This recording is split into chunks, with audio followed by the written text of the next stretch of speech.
Hello guys, আজকে অনেক দিন পরে ফ্যামিলি নিয়ে আজকে ডিনারের জন্য বাইরে গেছিলাম এবং রেস্টুরেন্টে গেছিলাম। সুন্দর একটা রেস্টুরেন্টে চলে আসলাম। আমার বড় বোন এত খুশি, আসলে অনেক খুশি। আমার বড় বোন অনেকদিন পর বের হয়েছে। তারপর হলো আমার কাকি আসছে, আমার বন্ধু আসছে, আমার ভাগ্নি খুবই সুন্দর একটা দোলনা ছিল। দোলনায় ভাগ্নি চলো মামা ঘুরে আসি। দেখো আমার ভাগ্নি খুবই খুশি দোলনায় উঠে। আজকে অনেকদিন পর খুবই মজা করলাম, কারণ আসলে পূজায় ঘুরতে যাইতে পারি নাই, তার জন্য রেস্টুরেন্টে চলে আসলাম।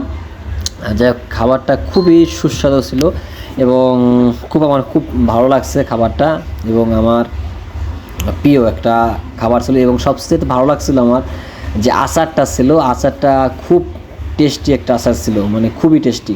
যাই হোক বন্ধুরা, আপনারাও এরকম দিন শেষে একটু ফ্যামিলির সাথে সময় দেবেন, ফ্যামিলিকে নিয়ে ঘুরতে যাবেন। এটাই আসলে সবাই চিন্তা ভাবনা করে দিন শেষে একটু ফ্যামিলির সাথে সময় দিই, আর আমি সেটাই করলাম। ফ্যামিলিকে সবাইকে নিয়ে একটু ঘুরতে আসলাম। ঘুরতে আসলে খুব ভালো লাগবে। ধন্যবাদ বন্ধুরা, ভালো থাকবেন সবাই।